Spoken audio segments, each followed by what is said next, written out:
Oi, família cósmica, meu nome é Gerliana nessa encarnação e hoje eu queria falar um pouquinho sobre o otimismo, a percepção do mundo e a diferença com a negação também, entre o otimismo e a negação. Não sei se vocês já escutaram em português, em espanhol se fala muito, muitas vezes de otimismo tóxico e eu acho que o otimismo nunca é tóxico.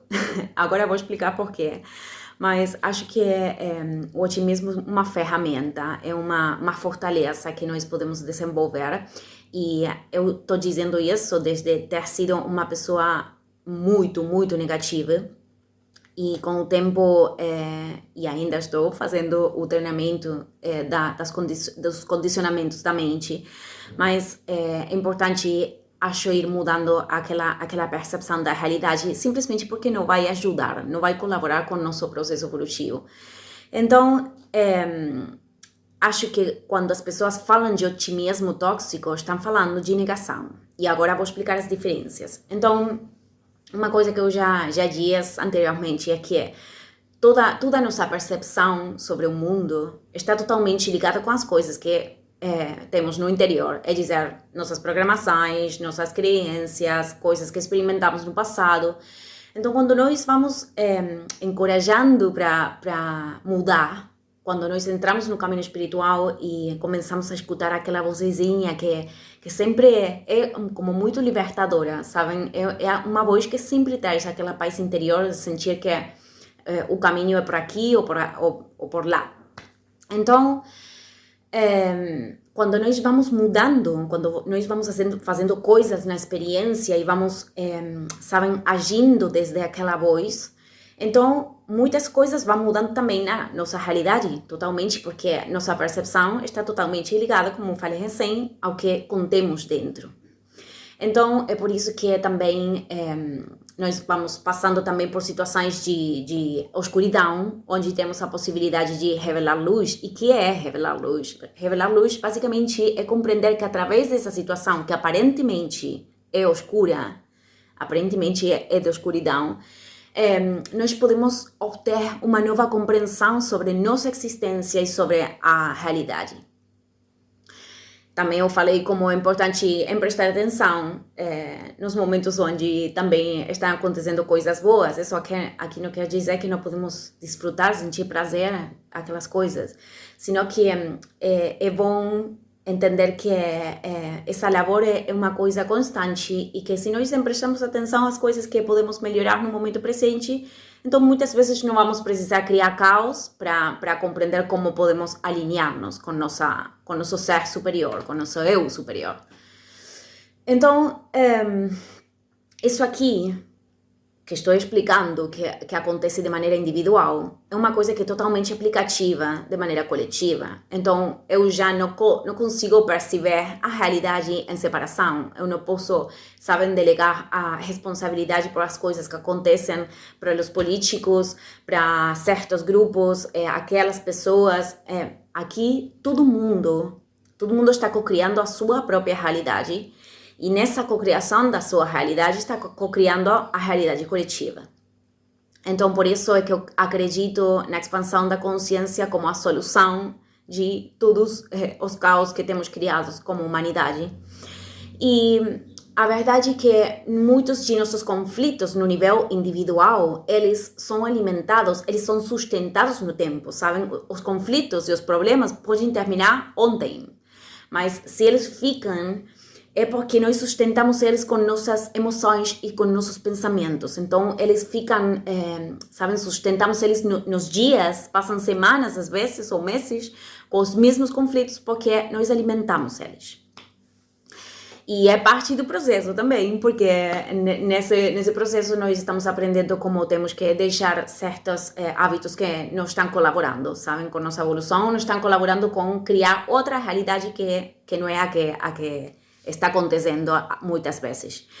Então, com isso que eu quero dizer, que quando acontecem coisas no nível coletivo, é muito usual, por exemplo, que as pessoas fiquem na queixa. A queixa é uma das piores coisas que podemos praticar não só em nossa própria vida individual, sino também com as coisas que acontecem no nível coletivo. A queixa nunca faz nada pela situação. E quando colocamos grande quantidade de emoções em situações coletivas que acontecem, eu sei que isso aqui talvez seja um pouco difícil de entender, mas vou explicar no nível individual para que fique melhor compreendido. Mas quando nós colocamos emoções em quantidade em certa situação, também estamos alimentando ela. Então, vou dar um exemplo. Se temos que ter muito em conta a quem nós contamos um problema, um conflito que está acontecendo na nossa vida, porque vamos supor que uma amiga conta para mim uma coisa que está acontecendo, que é um conflito, um problema. E então, eu sou uma pessoa empática, e então eu fico preocupada o dia todo. Ela vai embora, eu não posso fazer nada por sua vida, então eu fico todo dia triste, sabem? Todo dia como preocupada por o que está acontecendo para ela. Então, eu estou alimentando seu conflito, eu não estou ajudando para nada. E com isso aqui, eu não quero dizer que nós não temos que ter empatia. Claro que sim, a empatia é uma qualidade que nos diferencia dos psicópatas, em fato. Mas é muito importante, porque essa empatia aqui serve para mim entender como eu posso ajudar essa outra pessoa. E se eu não tenho nada para fazer por essa pessoa, então o melhor é que eu não foque em seus problemas, porque essa pessoa provavelmente esteja atravessando aquela coisa, porque é ela quem tem que transcender aquela situação. É uma lição para ela, então talvez não seja a minha responsabilidade no momento ajudar. Quando eu posso, então faço. E isso aí é uma coisa que nossa própria alma vai dizer. Essa comunicação, essa intuição de saber quando temos que ajudar alguém, quando não, está totalmente ligado com a conexão com nossa alma também. Então, com isso, quero dizer que quando nós estamos nos preocupando por coisas que acontecem no nível coletivo, sem fazer nada direito para solventar essa situação, então estamos alimentando ela. E aí, a melhor maneira, eu acho que é voltar o foco para nós e também olhar o que está acontecendo dentro de nós para que nós sintamos desse jeito, sabe? Então, acho que a melhor prática que podemos fazer, tanto no nível individual como coletivo, é não fazer julgamentos. E isso aqui é bem difícil porque nós estamos muito condicionados a pensar que as coisas são ruins, são boas. Automaticamente a mente faz isso. Isso é comer da árvore do mal e do bem, sabem? Essa é aquela maçã. Quando nós estamos identificando e julgando todas as situações e estruturando elas aqui ou aqui.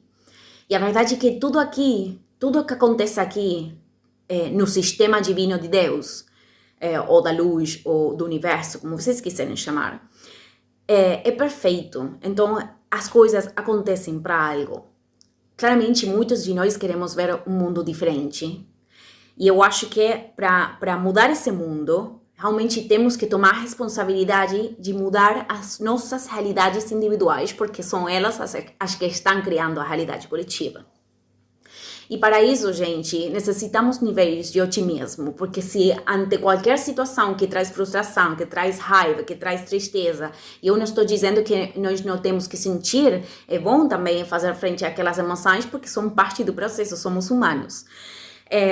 Mas é uma prática muito boa não estruturar automaticamente uma situação que está acontecendo para nós, mas dizer, ok, essa situação aqui me traz diferentes emoções, eu vou fazer frente a elas, mas essa situação aqui tem um propósito divino, não está acontecendo para me destruir, está acontecendo porque eu tenho que aprender uma coisa disso. E pronto. Muitas vezes a revelação do propósito dessa situação não acontece no momento presente. Às vezes passam anos. Mas eu achei, na minha experiência, que quando vamos praticando isso mais e mais e mais, a revelação do propósito também vai se acelerando, vai chegando cada vez mais cedo, sabem? Então, basicamente, o otimismo é muito necessário no processo, porque senão a frustração ou qualquer outra emoção pode nos tomar e já pronto, me deixa morrer, sabem? Então, a diferença entre o otimismo, o que chamam de otimismo tóxico, que eu acho que com certeza é só negação da realidade. É quando nós estamos utilizando aquele otimismo, sim, entre aspas, para ficar numa situação que está drenando a energia, sabem? Vou colocar um exemplo coletivo e vou colocar um exemplo individual. Eu já contei que eu esteve numa relação psicopática com uma pessoa com esses comportamentos, que era violenta, sei lá. Então, eu falava muito para mim nessa época, eu estava totalmente perdida. Então, eu falava muito para mim que essa pessoa ia mudar, que meu amor ia mudar essa pessoa, sei lá. Eu dizia muitas coisas para mim desde o otimismo, mas eu estava aguentando e aguentando uma situação que era totalmente drenante, era totalmente refletava a minha falta de amor próprio e sei lá, um monte de coisas. Então, aí, o otimismo é uma total negação, porque claramente essa situação estava me refletindo que eu não estava seguindo o caminho do meu ser superior, mas foi uma experiência que era parte. Então, por exemplo, um exemplo coletivo é quando as pessoas vão para a votação, que agora na Argentina vamos ter eleições. E eles, sabem, eu escuto isso aqui desde que sou uma criança, que todas as pessoas estão se queixando dos políticos, sei lá, que tudo a mesma coisa, que todos roubam, sei lá. Um monte de julgamentos também, sem olhar a responsabilidade que temos como sociedade por manifestar aqueles líderes, porque isso aí é uma grande mensagem para todos nós. Então, quando você está se queixando de tudo isso, mas vai votar depois, vai escolher na coisa que você já acredita que vai ser a mesma coisa todos os anos que vai votar em todas as eleições. Então você está utilizando e depois diz eu espero que aquele que votei, aquele líder que eu votei, então mude toda a realidade desse país. Esse otimismo é uma negação também. Então, eu acho agora que o mais importante é focar em nosso processo evolutivo, em nossa consciência, em como acionamos, como agimos com as outras pessoas. Cada vez mais, gente, cada vez mais conectado ao amor. E isso aqui parece como, sabem, parece uma coisa muito fácil, como assim, todos nos conectamos ao amor. Não, isso aqui é uma prática que muitas vezes é desafiante mesmo. É desafiante quando o outro irmão não está em consciência e às vezes vai se comportar de muitas maneiras. Então, é desafiante também essa prática para nós fazer, sabem, com as outras pessoas, mas é vital. É vital porque essa é a única maneira de mudar essa realidade e de contactar também com nossa alma. Então, o otimismo nunca pode ser um instrumento, uma ferramenta para eu não tomar decisões, para eu não fazer frente à minha realidade, para eu não mudar a minha realidade. O otimismo não pode ser uma espera de uma coisa fantasiosa, de uma coisa de magia que aconteça na minha vida de repente, sino que o otimismo serve para eu sustentar-me na interna certeza, na interna fé de que eu tenho o poder de mudar a realidade ou tenho o poder de mudar a minha percepção dessa realidade para que minhas emoções e meus pensamentos não continuem, sabem, me destruindo. Basicamente isso. Então, galera, eu queria deixar essa reflexão hoje. Muita gratidão e nos vemos no próximo vídeo. Tchau, tchau.